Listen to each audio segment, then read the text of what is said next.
Tapi kalau lahir matinya manusia ini di atas dunia, amalannya tidak banyak, banyaknya dosa, maka keraian juga berlaku di kematiannya, tapi bukan kerana orang menziarahi ataupun bukan kerana hadiah-hadiah yang dihadiahkan melalui doa, tetapi hanya sekadar orang ambil tahu sahaja.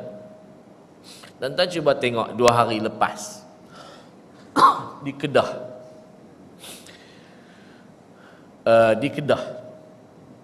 Allah yarham Ustaz Azizan, bekas Menteri Besar Kedah. Kalau tuan-tuan pergi dan lihat keadaan orang yang hadir ini, bukan biasa, sungguh luar biasa.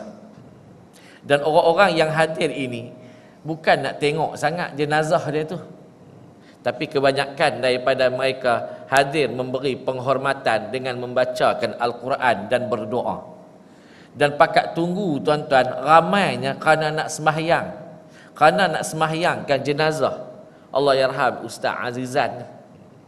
Ustaz Azizan ni bukan orang biasa, ulama. Bukan sekadar ulama umara, orang-orang yang boleh memimpin masyarakat. Bukan sekadar ilmu agama yang ada pada dia, ilmu dunia yang seperti ada pada tuan-tuan juga dia belajar. Bermakna dia ada ilmu akhirat, dia ada ilmu dunia, dia gunakan sebagai jalan untuk mendapat pahala. Yang ni yang dikatakan at-tafakkur ni, orang-orang yang menggunakan akal secara orang soleh. Hadis ini diterjemahkan oleh para ulama, nak jadi akal orang soleh berfikir cara ni lah. Yang saya sebut hadis ni dari awal tadi, kalau tuan-tuan buka kitab-kitab akan ditulis di dalamnya, sebahagiannya menulis bahawa inilah cara berfikir orang soleh, menggunakan akal fikiran, berfikir tentang jalan akhirat. Nescaya Allah Subhanahu wa taala akan memudahkan mereka untuk mendapat pahala. Yurisu ilmil hikmah, diberikan pada mereka ilmu hikmah. Ramai tuan-tuan sembahyang 2 kali. Anak dia jadi imam, kemudian Ustaz Datuk Dr. Harundin jadi imam. Orang ni Masya Allah, kira sesiapa yang datang kemudian naik motor tak mampu untuk masuk dengan kereta, ramai.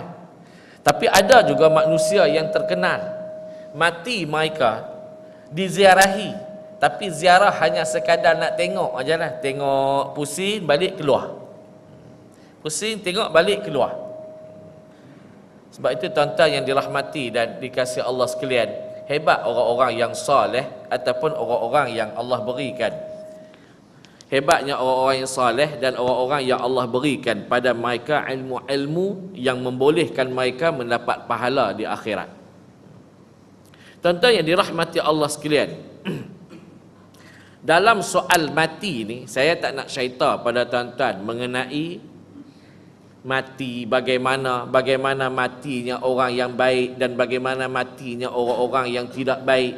Yang tu kita disebut selalu, sama ada di dalam kuliah ataupun disebut di mimbar-mimbar khutbah.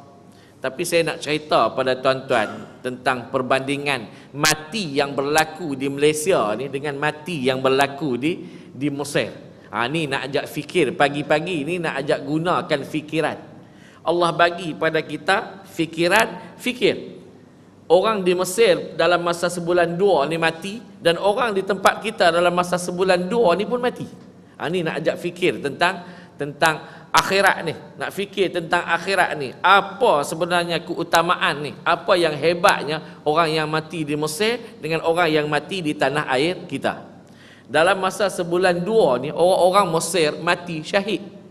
Sebab apa? Berlawan dengan junta tentera Abdul Fattah As-Sisi. Kerana dia di belakangnya ada Amerika dan di belakangnya ada Yahudi. Buktinya Amerika dan Yahudi ni selepas 5 hari mereka cuba gulingkan Ikhwan Muslimin dan Dr. Muhammad Mursi. Mereka pergi bertemu muka di mana? Di Israel. Bermakna memang mereka ini digunakan oleh Israel untuk menghancurkan orang-orang Islam yang ada di Mesir. Buktinya lagi, walaupun katanya akan meneruskan perjuangan benda-benda yang baik, Hampir 1,000 masjid mereka terpaksa ditutup kerana 1,000 daripada imam mereka ditangkap. Habis. Tok imam ditangkap, tuan-tuan. Jawab dia, masjid akan pupus. Masjid akan mati. Tidak ada orang yang datang sembahyang, walau sembahyang Jumaat. Terang-teranglah tuan-tuan di hadapan mata kita apa yang dilakukan oleh ni General Abdul Fattah As-Sisi ni cukup bertentangan dengan Islam. Akhirnya keluar fatwa daripada Jamiah Al-Azhar, satu daripada Persatuan Ulama Al-Azhar. Mereka keluarkan fatwa pahalanya lebih daripada beriktikaf kalau kamu duduk di medan perjuangan ini mempertahankan perbatasan. Disebut tu. Maka orang-orang Mesir, terutama ikhwan muslimin dan rakyat-rakyat Mesir, turun mereka duduk walaupun di taman-taman pada waktu itu, di taman bunga, ada yang duduk di kawasan zoo negara Mesir mempertahankan negara mereka. Akhirnya mereka ditembak syahid, tuan-tuan. Termasuklah ulama-ulama Azhar, 2 hingga 300 ke 400 orang ditembak. Itu yang kita tahu. Syahid mereka, sehingga kan ada seorang perempuan yang ditembak, dibawa dia naik masuk ke hospital, ditembak lagi tuan-tuan oleh penembak tepat ni hingga hancur kepala dia.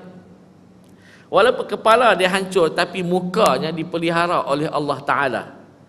Kita dapat lihat mukanya yang mati ni lebih senyum daripada muka dia sewaktu dia hidup. Hebat. Waktu dia mati tu mukanya lebih senyum sewaktu dia hidup. Seperti mana tuan-tuan lihat gambar Syekh Ahmad Yassin balik daripada sembahyang subuh, dibom, dibuangnya bom daripada atas kepala dia oleh Yahudi, hancur. Tapi Allah pelihara mukanya dan ditunjukkan pada kita. Ini di antara petanda-petanda orang-orang yang baik. Tu cerita di Mesir ni tuan-tuan, cerita di Mesir tu, mati syahid. Agak-agak kita lah 2-3 bulan ni mati macam mana? Agak-agak kita lah di tanah air kita ni, ramai orang Islam, kita mati macam mana? Mati sakit, kencing manis, darah tinggi. Yang nak banyak sikit ni, baru-baru ni bas terjun gaul. Itu banyak sikit lah, 33 orang. 2-3 hari lepas bas pula berlanggar kerana dia punya driver bas tu main SMS.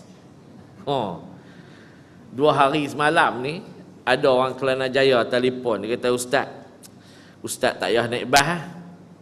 Ustaz naik kereta. Saya kata kalau naik kereta 50 naik bas boleh lagi dalam 80 20. Maksudnya keyakinan kita soal keselamatan ni 80 20. Kalau naik kereta bawa sendiri 50. Dia kata, Ustaz, susahlah macam tu. Saya kata macam ni, apa-apa pun berdoalah dengan Allah Ta'ala. Apa-apa pun susah senang berdoalah dengan Allah Ta'ala. Kita ni tak terlepas daripada kehendak Allah Ta'ala. Kadang-kadang tak payah nak pergi perang, duduk aja sandar-sandar kat dinding, pegang-pegang kerah. Sudah. Kan? Sandar-sandar kat dinding, haji, habis dah kuliah subuh. Tengok kerah dah. Tak payah nak tunggu atas katil, tak payah nak tunggu di accident kan, dilanggar oleh sesiapa. Doalah kepada Allah. Bila saya sebut doa, dia pun diamlah. Moga-moga selamatlah. Ini keadaan kita mati dengan keadaan mereka mati. Jadi tuan-tuan yang dirahmati Allah sekalian, saya nak ajak tuan-tuan fikir begini. Kenapa Allah Ta'ala tak bagi pada kita ni mati syahid macam mereka? Jadi tuan-tuan tak payah tunggulah bilalah Amerika nak serang kita, tak payah tunggu. Dan kenapa pula Allah Ta'ala bagi orang-orang yang ada di Mesir tu syahid? Allah tak bagi pada kita syahid, yang bagi pada kita ni mati biasa. Kita fikir. Maka jom kita pakai akal. Ajak fikir macam mana Imam Ghazali ajak kita fikir, dan macam mana Nabi ajak kita fikir jalan akhirat. Baik, mari timbang dengan ilmu kita. Allah Ta'ala ni dia ada sifat adil. Allah Ta'ala dia ada padanya sifat adil.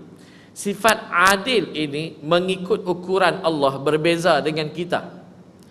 Ukuran Allah Ta'ala adil, ukuran manusia ni adil ni sama segagan lah dalam bahasa kita. Merah sama-sama merah, biru sama-sama biru, hijau sama-sama hijau.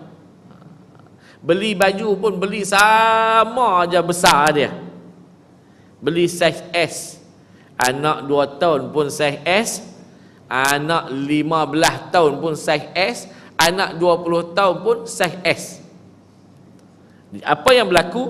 Kalau begitulah keadilan yang kita fikirkan, maka anak yang pakai saiz S ni, walaupun dia kecil, baju tu kecil, tapi anak tu jadi anak tu pun kecil daripada baju tersebut. Anak yang saiz umur dia 20 tahun belum tentu saiz S dia dapat pakai. Tapi mengikut acuan Allah Ta'ala, adil ni Allah beri mengikut kehendak dia yang pertama. Yang keduanya mengikut keperluan manusia tersebut. Tu adil.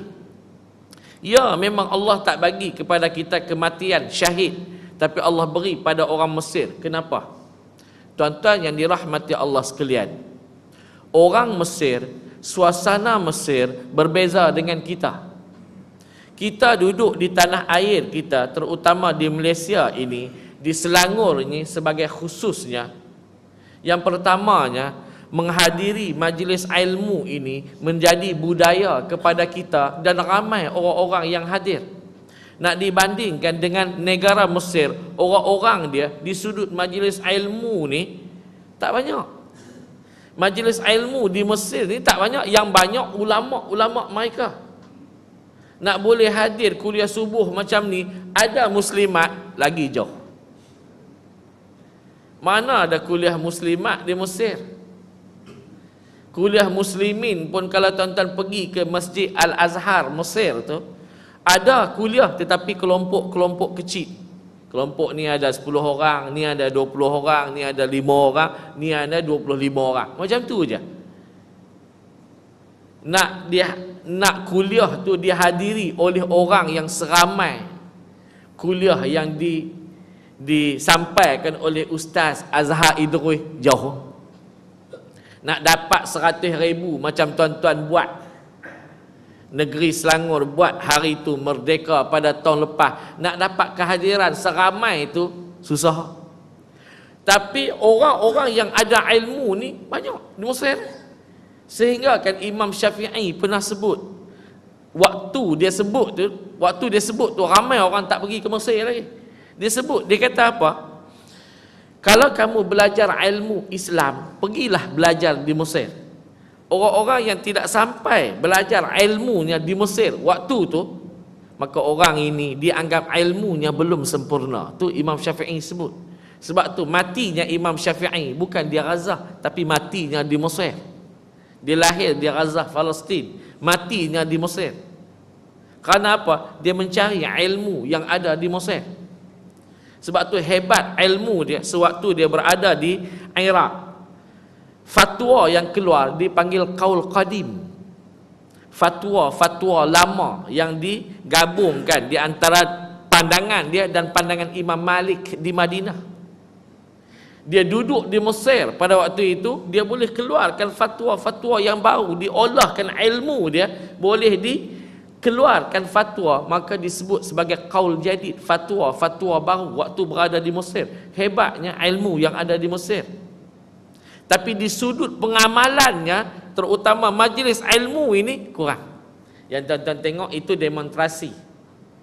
Ni saya nak buat perbezaan. Walau Allah tak beri pada kita syahid, tapi Allah beri pada kita, kita boleh menghadiri majlis ilmu. Ni kuliah subuh macam ni, sekali ikut majlis ilmu diberikan pahala banyak mana tuan-tuan? Banyak mana pahala yang kita dapat daripada majlis ilmu ni? 1000 pahala sembahyang sunat. Macam sembahyang sunat 1000 rakaat dapat pahala. Ini kuliah subuh, nanti kuliah zuhur lagi, kuliah maghrib lagi. Kalau dalam bulan Ramadan diberikan pahala 27 yang sunat, Buat pula dengar pula majlis ilmu, bermakna 27 kali dengan 1000 dah 27,000. Kalau satu kali dengar kuliah ilmu. Di Mesir mana ada kuliah muslimat? Saya semalam kuliah muslimat di Husin On. Di kawasan Husin On tu pukul 3 petang hari Jumaat ada 6 kuliah muslimat keliling tu tuan-tuan. Mana ada di Mesir? Orang Mesir ni kalau dia kahwin dia jaga isteri dia bagai tatang minyak yang penuh. Jangan keluar rumah, duduklah di rumah. Dia jaga makan, jaga minum, duduk aja. Itu yang daripada kecil besar ni isteri dia jadi besar. Besar nak berjalan pun tak larat. Kita tanya, ni cucu ke? Dah anak sulung. Tu dia tuan-tuan. Kita isteri, kita anak sulung, anak kedua, anak ketiga, ramping elok lagi. Yang besarnya kita makin besar, makin besar. Orang tanya saya, ustaz, kenapa ustaz besar sangat isteri kurus? Ustaz makan daging dia ke? Tak. Saya kata kurang-kurang bila badan saya besar macam ni, orang nak kacau isteri saya, dia tak berani. Saya tunjuk nombok macam ni, dia takut. Ni kalau kurus, orang jentik pun dah terbalik. Macam mana nak jaga isteri? Tu hujah saya lah. Cerita-cerita bila. Tuan-tuan yang dirahmati dan dikasihi Allah sekalian, tu yang pertama. Yang keduanya tuan-tuan, di sudut ihtiram, menghormati jiran dan menghormati orang lain. Suasana ini ada di tempat kita. Tuan-tuan buat kenduri, maka seluruh blok tuan-tuan tu ataupun lorong tuan-tuan, katakanlah tuan-tuan duduk lorong 7 seksyen 8 ni, maka semua di lorong 7 tu tuan-tuan panggil untuk datang kenduri walaupun tuan-tuan tak kenal siapa dia. Ni macam pagi ni, Allah yarham yang disebutkan tadi ni nama apa pun tak tahu. Tuan-tuan kenal ke dia? Tuan-tuan kenal ke dia? Sebahagian tak kenal. Tapi kenapa tunggu untuk kita buat tahlil? Kerana kita ihtiram, menghormati dia. Saya lagi tak kenal, tuan-tuan yang duduk sini pun tak kenal. Saya orang Perlis, lagilah tak kenal. Tadi ada doa untuk seorang anak kepada jiran kita yang nak sambung belajar. Kita kenal ke anak tu? Laki ke perempuan? Kita pun tak tahu. Tuannya tu kita kenal, mungkin kita kenal ayah dia, anak dia kita tak kenal. Tapi kita ihtiram mereka, hormati mereka, tunaikan hajat mereka. Sedangkan menunaikan hajat, satu hajat kawan kita, Allah tunaikan 100 hajat kita di akhirat. Ni Nabi sebut. Tapi berbeza dengan orang-orang yang ada di Mesir. Dia buatlah kenduri 3 hari 3 malam. Walau kita jiran dia, dia tak panggil. Nak tengok juga tak boleh tengok macam tu. Kena tengok daripada celah lubang tingkap. Oh tu, dia kenduri mereka. Memang dia tak panggil ya tuan-tuan. Tuan-tuan jenguk pun dia tak panggil. Kita ni kalau jenguk kita panggil lah. Kadang-kadang kita silap kenduri pun orang tak marah. Arab janganlah. Orang Mesir janganlah. Bermakna mereka korang menghormati di sudut ni di sudut mendapat pahala daripada penghormatan kepada jiran ini tidak ada kepada mereka. Berbeza dengan kita. Sebab tu walaupun kita tak dapat syahid, ni pahala Allah bagi ni daripada benda-benda kecil ni banyak. Ini yang saya ajak fikir kematian yang berlaku di Mesir dengan yang ada di tempat kita, yang kita duk tunggu bilalah nak syahid. Tak apalah kalau ada syahid, alhamdulillah. Kalau tak ada, jangan tunggu. Buatlah amalan, nak tunggu bila nak datang Amerika nak serang kita tuan-tuan. Kenapa tak datang majlis ilmu ni? Saya nak tunggu syahid ustaz. Tak payahlah tuan-tuan. Kenapa tak datang semayang di surau ni? Nak tunggu Amerika serang baru nak datang semayang. Janganlah. Kita tak payah Amerika tuan-tuan. Nampak JPJ kat depan pun, dah gelabah, bawa ke lesen. Tarik ke tali pinggang keledar. Saya pergi Yan baru-baru ni, balik daripada Yan, saya tak pakai tali pinggang keledar. Yalah, sampai di Pekan Kuala Kedah tu, nak pergi depan sikit tu, ada pasar dia, saya nak berhenti beli di situ, ikan baru naik. Jadi kita tak pakai. Dalam perjalanan tu nampak JPJ kat depan tu. Bila nampak JPJ, tangan ni automatik tarik tali pinggang, tarik terlekat, lari lekat. Saya kata sudah, takkan nak berhenti tengah jalan. slowkan kereta daripada 60 jadi 20. Tarik lekat. Sampai dah elok dekat dia, masuk elok. Sampai kat dia senyum, dia tengok saya.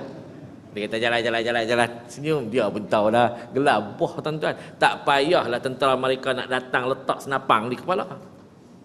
JPJ pun dah takut dah. Tuan-tuan yang dirahmati dan dikasihi Allah sekalian, yang kedua. Itu yang kedua.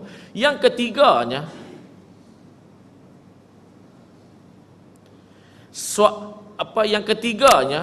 suami isteri ni di Mesir, kehidupan mereka berbeza dengan kita. Orang-orang Mesir bila dia berkahwin dengan mana-mana wanita, orang lelaki dia, maka orang-orang lelaki dia ni mesti garang. Mesti garang. Cengeng lah dalam bahasa saya ni, dalam bahasa Perlis, cengeng. Mesti garang. Kenapa mesti garang? Kalau suami tak garang, maka isteri nanti naik kepala. Isteri nanti naik kepala. Sebab tu kalau tengok mereka dengan isteri mereka, dia jaga. Kita tak boleh jeling-jeling, dia penampaknya kita. Kita ni di Malaysia ni, kita dengan isteri ni ayang-yang daling sampai ketua lah. Orang Mesir ni tak ada. Kalau nama suami dia tu Ali, panggil Ya Ali. Ya Ali. Sama dengan kawan sebelah. Kalau nama suami dia Osman, Ya Osman. Kalau suami dia nama Wan, Haiwan. Sudah. Contoh. Ni orang Arab Mesir. Kita dengan isteri ni Allah yang apa lagi? Apa lagi? Tak panggil lah nama-nama. Salmah tak panggil. Kalau nak panggil pun Sal, panggil pendek-pendek deh. Isteri pula panggil ke kita apa? Abang, darling, macam-macam lah. Intan payung lah, begitu begini, macam-macam istilah yang kita guna. Penghormatan isteri pada suami. Kita keluar daripada rumah, orang-orang kita ni bila keluar je daripada rumah, dia faham tentang agama, dia akan pegang tangan isteri dia. Pergi pasar, pegang tangan isteri. Nabi sebut, barang siapa yang pegang tangan isteri dia, pergi ke pasar, selama mana dia pegang, selama itulah gugurnya dosa-dosa mereka berdua daripada celah-celah jari mereka. Itu dia. Tapi tidak berlaku. Perkara ini tidak berlaku di Mesir. Tak berlaku di Mesir. Ada seorang lecturer saya lah, Azhar, doktor ni, minta maaf lah mengumpat tok guru sendiri. Tak apalah, contoh. Saya buat contoh pun selepas saya dah belajar dengan dia dah 20 tahun dah. Setiap minggu dia akan pergi pasar dengan saya. Kami pergi pasar, kami budak-budak Melayu ni pergi pasar, dan dia pun pergi pasar juga, pasar yang sama. Setiap minggu. Boleh tengoklah dia, kita pun kenal lah. Bila pergi pasar sama-sama, balik. Bila balik, bawa lah barang. Tapi Masya Allah, barang yang dibawa oleh doktor kami ni, Masya Allah, di tangannya penuh, di baunya penuh. Dia beli buah tembikai. Buah tembikai di sana ni, kalau kita beli, dia bubuh dalam macam jaring, macam kita beli limau waktu raya Cina tu, dia bubuh dalam jaring tu. Macam tu lah, dia bubuh di situ. Nak pegang tangan dah penuh, nak sangkut dah penuh di bau ni. Dia tak sangkut di mana? Dia sangkut di leher. Buh di leher. Penuh besar buah tembikai. Rupanya di belakang ada lagi tembikai susu kat belakang. Dah tu macam lori aja, besar pula badan. Isterinya mana? Duduk depan tu. Goyang tangan, goyang kaki, apa pun tak bawa. Kita kata, Ustaz, dia sayang ke isteri. Betul lah, sayang ke isteri, takkan sampai macam tu keadaan dia. Sedangkan isteri ni, kalaulah dia menolong suami dia, banyak mana suami dia redha kepada dia, maka banyak itulah pahala dia dapat. Sebab tu kita di tanah air kita ni, isteri tu banyak bekerja daripada suami. Dialah keluar beli barang, dialah beli di pasar. Kita duduk dalam kereta, pegang steering kereta, dengar lagu Majais. Tu dia, tu kita. Tak apa tuan-tuan, walaupun begitu, macam-macam dah suami ni sediakan pada isteri. Yang paling dia sedia pada isteri waktu nak kahwin 4-5 ribu, 15 ribu, serba 3. Bukan dia. Dah kahwin ada pula dengan rumah. Basuh kaki, masuk aja rumah. Tu istilah dia. Tuan-tuan yang dirahmati dan dikasihi Allah sekalian, suasana ini tidak ada di Mesir. Sebab itulah, walaupun mereka tidak mendapat pahala-pahala seperti mana kita dapat, tapi Allah beri pahala kepada mereka yang cukup besar, namanya syahid. Allah beri pahala pada mereka yang cukup besar, namanya syahid. Berbeza dengan kita, walaupun tak dapat syahid, tapi Allah berikan pahala kepada kita. Walaupun tak dapat syahid, Allah beri pahala kita, pahala-pahala yang juga besar. Jadi tuan-tuan yang dirahmati Allah sekalian, inilah yang dikatakan adilnya Allah Ta'ala. Adilnya Allah Ta'ala. Buatlah amalan, maka setiap amalan itu diberikan pahala. Itu yang pertama. Itu yang nak ajak fikir pagi-pagi ni. Fikir tentang kematian. Adilnya Allah buat pada kita. Walau tak dapat syahid, tapi ada pahala-pahala yang boleh kita kutip seharian. Majlis ilmu, sayang pada isteri, sayang pada keluarga. Kita boleh menunaikan solat berjamaah dengan adab-adab yang kita jaga. Hebat. Orang Arab ni tuan-tuan, kalau dia baca Quran, Quran letak bawah. Letak kat bawah. Kalau kita baca Quran, pegang Quran duduk kat atas. Kadang-kadang sampai atas halang rumah duduk. Buka-buka balik tengok Yasin, tak ada. Ada wal Quranil Hakim, PTV 3. Sedangkan Quran tu sampai macam tu penghormatan kita pada Quran, mereka tak ada. Mereka tak ada nak hormat begitu. Macam kita dia letak bawahnya tuan-tuan. Kaki dia duduk di atas, Quran letak aja di bawah. Sedangkan penghormatan pada Quran ni, Imam Syafi'i itu dia tak beri dan tak benarkan kita pegang Quran tanpa wuduk, hukumnya haram. Bermakna kalau kita letak di bawah, penghormatan tidak ada pada Quran, takut-takut jatuh juga kepada haram. Nak pegang pun tak boleh. Kalau letak di bawah, kita langkah pula Allah. Letak pula bawah daripada kemaluan kita, lagilah. Baik, itu yang pertama. Apa yang paling dekat dengan kamu, mati. Kemudian disebut lagi, Imam Ghazali tanya lagi pada anak-anak murid dia, ma ab'adu minna, apa yang paling jauh dengan kita? Anak-anak murid dia sebut, yang paling jauh dengan kami ni mak ayah. Yang paling jauh dengan kita ini Mekah lah. Ialah Imam Ghazali duduk pada waktu itu di Baghdad. Dia, Imam Ghazali ni, dia ada anak-anak murid dia dan dia ada sekolah dia di Baghdad. Jauhlah dengan Mekah. Kata Imam Ghazali dia, kita jauh dengan Mekah, kita jauh daripada mak ayah, tetapi yang paling jauh dengan kita ialah al-waqtul madiyah, al-waqtul fadi, waktu-waktu yang dah berlalu ini makin jauh daripada kita. Tuan-tuan, sungguh kita balik pergi tengok di cermin, agak-agak muka kita ini makin elok kan makin buruk? Ataupun macam manakah keadaan kita? Kalau dulu nak segar bugar, hari ini sihat lagi kah?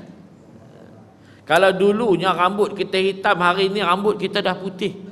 Kalau dulu ni badan kita masih lagi sendo lah dalam bahasa kita, hari ini kita dah tak mampu lagi untuk buat sesuatu. Hanya dengan tulang pak kerat kita tak mampu. Waktu dah berlalu, macam mana nak buat? Mari fikir.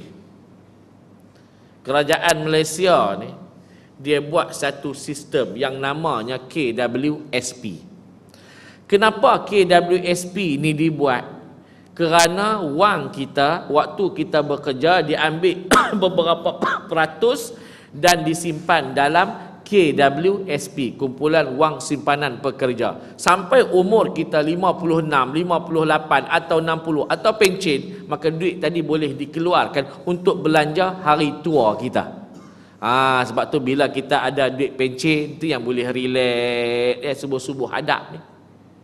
Kadang-kadang kita jumpa awal haji datang masjid, datang surau awal Maghrib 7-10 minit, 6.30 dia dah sampai. Dia kata, yalah, inilah masa nak baca Quran ustaz, kita orang pencen. Fahamlah.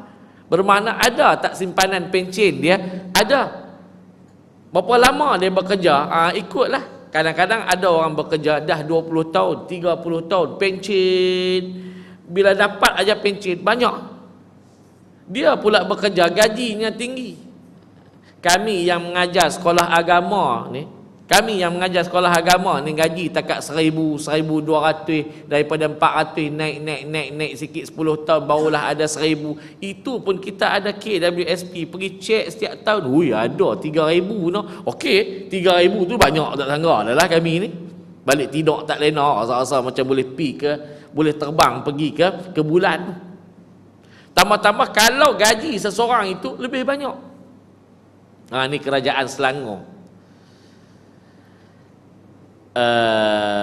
Anak-anak yang masuk universiti yang mana pendapatan keluarganya bawah daripada 1,500 dinaikkan syarat ini menjadi 3,000. Ni kerajaan Selangor buat ni. Ni dalam keadaan minyak naik 2 kupang, semalam naik lagi sekupang.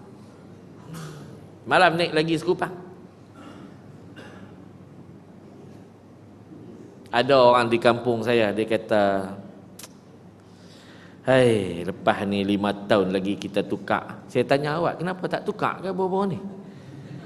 Dia kata, baru-baru ni baru duk fikir nak kemak dah. Saya kata, dah habis kena jual dah, baru nak tukar apa? Nanti kan dia bagi balik 500, hancur. 5 kupang campur dengan 5 kupang dikombinkan dengan 3 kupang. Mana 5 kupang pula. 500 dikombinkan dengan 3 kupang. Mana banyak? Sudah. Ada seorang di kampung saya juga. Dia kata, saya pergi buah minyak RM2. Yang jaga petrol pump tu tak minta pun 2 kupang ustaz. Kata sudah. Cerita macam ni pening. Saya kata, banyak kan minyak dalam tu? Bubuh RM2 tu banyak kan minyak? Nampaklah kurang. Yang kurang itulah 20 sen. Baru dia fikir, gitu ke? Patutlah biasa pergi Kanga 3-4 kali.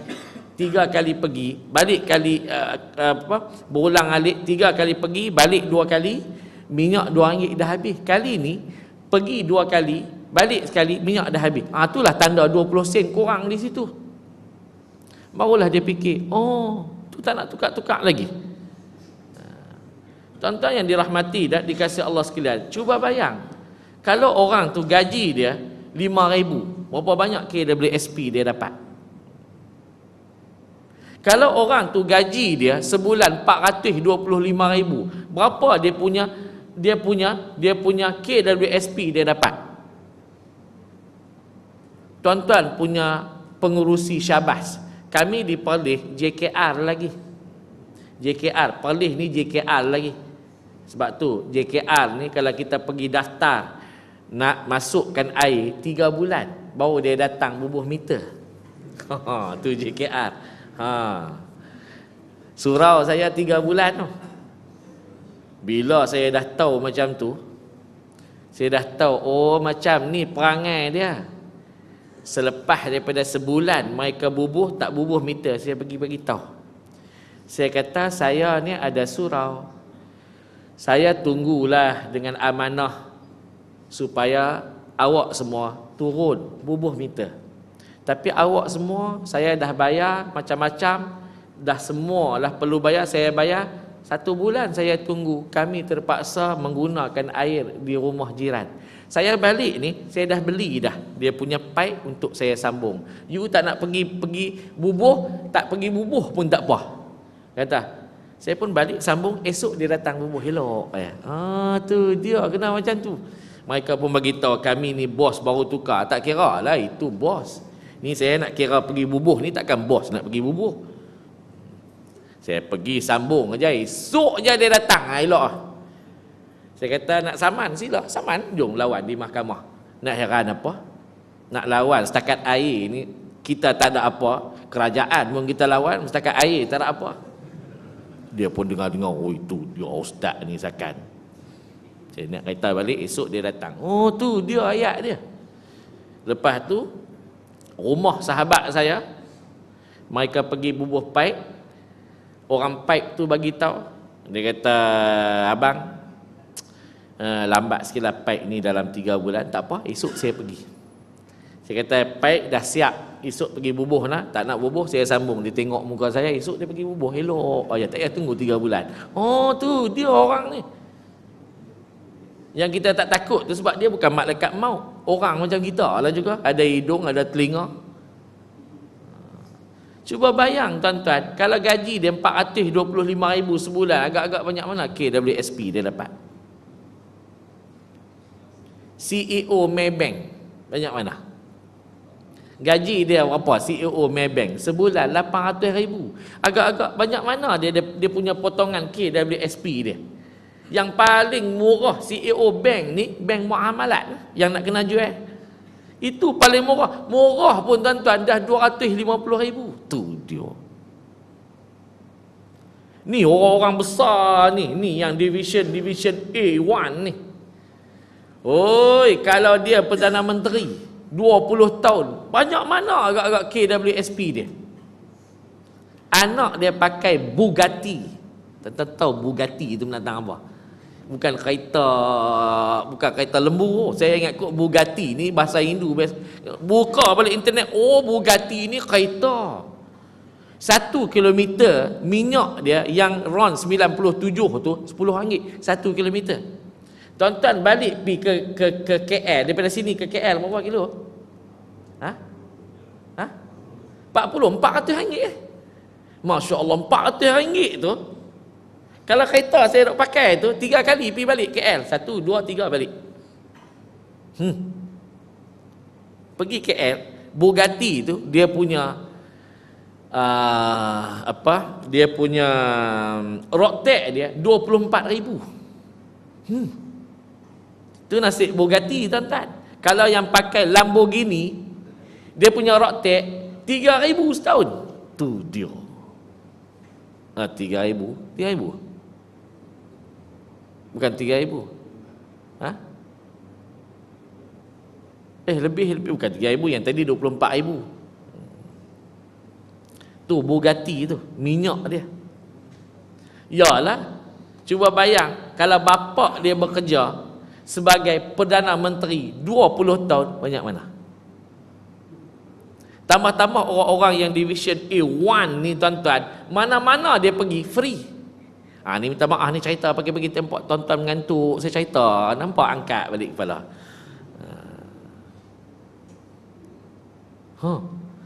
Mana nak bayar? Tol tak payah. Bilik air tak payah. Baru-baru ni di Perlis, bilik air tuan-tuan naik 50 sen daripada 30 sen. Saya bagi 30 sen. Dia kata, "Encik, ni kena tambah lagi 20 sen." Dia kata, "Kenapa tambah?" Dia kata, "Itu minyak naik 20 sen." Saya kata, "Apa kaitan minyak dengan bilik air?" Dia kata, "Itu lori air juga mau berminyak." Mampu tuan-tuan cerita ni. Pening tuan-tuan, jangan main. Ni naik pula 2 rupang. Saya ingat balik ni 6 rupang lah Ustaz. Oh, letih. Cuba bayang banyak mana KWSP yang didapati apabila gaji kita banyak. Itu persoalan dunia tuan-tuan. Kalau kita tak ada KWSP, kurang-kurangnya kita ada simpanan. Walaupun kita kerja sendiri, kita ada simpanan, memudahkan hari tua kita relax. Tak payah nak cari kerja lagi, kita dah ada belanja yang kita dah simpan sebelum ni. Itu sistem yang ada dalam Malaysia. Kenapa sistem ini tak digunakan dalam kita mencari pahala akhirat? Maksudnya hari ni Allah beri kepada kita akal yang sihat. Fikir dan gunalah akal ini untuk mendatangkan pahala. Allah bagi mata kita, boleh kita gunakan mata kita tengok benda-benda yang baik, gunalah. Hari ini jangan dah mata tak nampak, barulah pada waktu itu nak buat kebaikan. Mana nak pergi? Dah mata tak nampak, barulah kita terhegeh-hegeh untuk cari majlis ilmu, menyusahkan orang. Hari ini Allah beri kepada kita mulut. Allah beri kepada kita adanya lidah yang elok, gigi yang cantik. Maka gunakanlah lidah dan gigi yang cantik ini untuk berzikir pada Allah Ta'ala. Berzikir yang mendapat pahala. amalan yang mendapat pahala lebih besar daripada pahala Tok Imam ni jadi Bilal. Nabi sebut jadi Bilal ni pahalanya lebih besar daripada jadi imam. Kalaulah kita semua ni tuan-tuan kejar sungguh-sungguh pahala, maka tak akan ada orang yang lari daripada menjadi Bilal. Kita tolak pada orang, ambillah dan jadilah Bilal. Sedangkan orang yang jadi Bilal ni pahalanya besar. Pahala besar tu.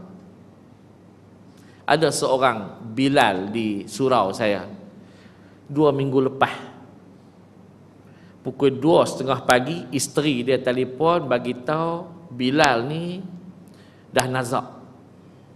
2:30 pagi. Pergi tengok, rupanya dia buang air tapi keluar sekali dengan darah, bukan buasir, dia darah beku tu keluar sekali dengan najis tu. Saya pegang badan dia, kaki dia, tengok panas, saya kata tunggu sebentar nah, lagi kita tengok, jadi sekali lagi kita bawa pergi hospital. Dia jadi pukul 4:30 pula, sampai saya angkat dia dengan saya jatuh dalam bilik air. Saya angkat balik, tarik dia pergi letak balik atas tilam ni, darah penuh ni, bawa pergi hospital. Bila pergi hospital bagi ubat begitu begini, kena tahan di ward. Bila di ward saya nak balik, dia tanya saya, dia kata, "Ustaz, doakan pada saya supaya saya sihat." Saya kata balik pada dia, saya kata, "Haji doalah sendiri dengan 2 perkara. Haji doalah sendiri dengan 2 perkara. Yang pertamanya, minta pada Allah Ta'ala, ya Allah, berikanlah peluang kepada aku untuk aku membaca Al-Quran, supaya dengan bacaan Al-Quran ini sampailah pahalanya pada mak ayah aku yang dah meninggal." Dia ni orang yang rajin baca Quran, 4 hari sekali, 5 hari sekali, habis satu Quran, khatam satu Quran. Kita nak khatam Quran waktu umur 15 tahun dulu, khatam waktu umur 15 tahun, baca balik khatam waktu nak kahwin. Waktu nak kahwin tu umur dah 26 baru kita baca semula. Ini dia khatam Quran 4 hari, 3 hari, 5 hari sekali, daripada Alif Lam Mim sampai Qul a'udzu birabbin nas. Saya kata berdoalah pada Allah, ya Allah, berilah peluang pada aku supaya aku boleh lagi membaca Al-Quran. Ni dah sakit ni, kalau mati tak ada peluang. Moga-moga bacaan Quran aku ini jadi pahala pada mak ayahku yang dah mati. Pertama. Yang keduanya, ya Allah, berilah peluang pada aku untuk aku memanggil manusia dengan azan supaya mereka dapat sembahyang. Kerja dia Bilal. Takdir Allah Ta'ala, 3 hari lepas tu doktor datang bagi tahu, "Cik boleh balik Boleh balik." Dia bangun daripada katil dia, dia turun ke bawah, kita bawa kerusi roda, dia tak nak naik kerusi roda, dia pegang tongkat, dia berjalan daripada tingkat 4 sampai tingkat bawah, masuk dalam kereta, sihat sampai hari ini. Masya Allah. Tu yang dikatakan amalan-amalan baik ini kita boleh gunakan sebagai tawassul. Apa dia tawassul? Menggunakan amalan baik untuk kehidupan kita, nak panjangkan umur, nak berikan kesihatan, nak diberikan penyelesaian kepada masalah. Mintalah amalan-amalan yang kita buat. Sebab tu di antara amalan yang terbaik, gunanya mulut bila menjadi Bilal. Agak-agak tuan-tuan macam mana kalau semua yang ada ni jadi Bilal? Setiap satu hari, setiap satu semayang, seorang Bilal. Subuh lain, zuhur lain, asar lain. Agak-agak macam mana? Orang datang tak semayang?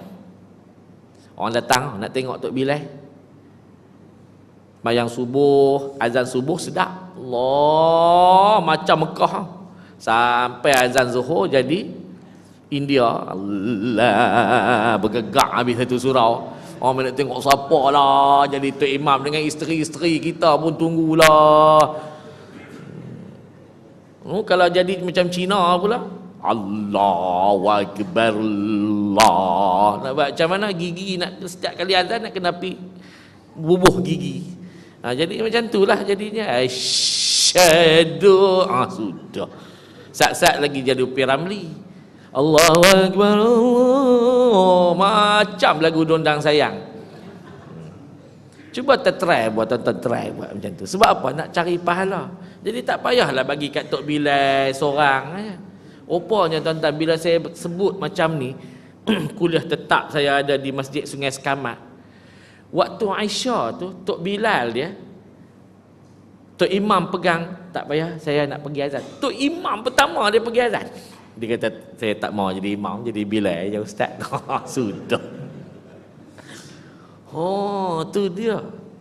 Cuba fikir-fikir kurang-kurang, kalau Allah tanya di akhirat, apa amalan kamu? Saya pernah menjadi Bilal sebulan sekali. 1 bulan 30 hari, ada 5 kali sembahyang, 3 kali 5 15, 150 orang. Cukuplah tuan-tuan ni sebulan. Setiap seorang-seorang. Bermakna kesianlah ketuk Bilal yang ada tu, dia nak pi kenuri, tiba-tiba nak kena jadi Bilal. Oh, makan pun dah tak selera dah. Jadi kita pembajik. Hari ini 27 Zuhur. Yang paling seronok sekali semalam lah 26 Jumaat. Tak azan, kena jadual dia hari Jumaat. Takkan nak azan seorang-seorang, Jaih datang tangkap apa lagi. Takkan nak pergi azan dengan lagu macam India. Takkan nak pergi azan di Masjid Shah Alam. Orang Tengalung, tuan-tuan. Tuan-tuan yang dirahmati dan dikasihi Allah sekalian ni, ambillah peluang-peluang hari ni kita sihat, buatlah sesuatu. Allah beri peluang hari ini, kita ada rezeki. Waktu ada rezeki inilah kita memberi, kita bersedekah, kita berinfak, kita buat sesuatu. Hari ini Allah beri peluang pada kita di sudut apa-apa pula kebaikan. Tengok di keliling aku ni, ada benda yang aku boleh buat, beri. Sebab tu tuan-tuan, saya berterima kasih pada tuan-tuan. Baru-baru ni, tak tahulah lori saya adakah lalu sini ambil baju terpakai yang tuan-tuan sediakan. Saya bawa balik baju tersebut di surau saya. Saya bukan bagi free pada orang-orang sekitar kampung dan seluruh Perlis yang pergi itu, tapi saya jual dengan harga RM5 ke bawah. Dan duit tadi saya gunakan sebagai bahan yang tuan-tuan wakaf baju tadi menjadi duit. Saya gunakan duit tersebut, yang pertama untuk surau, yang keduanya saya masukkan dalam tabung makanan sekolah saya di Jejawi dalam Madi Madrasah Diniyah. Saya buat satu kolom khas dalam tu, masukkan duit tersebut dalam tabung makanan pelajar tu. Kemudian yang ketiga, saya ambil budak-budak pelajar saya yang belajar di Mesir, di Jordan, saya ambil duit tu bagi pada dia orang. Bermakna banyak baju-baju yang tuan-tuan bagi ni saya tak sia-siakan dan saya jual. Bukan sekadar baju, tuan-tuan. Ada bawa-bawa ni orang bagi TV. TV lah, TV jenis besar, TV jenis ni tak ada lagi lah.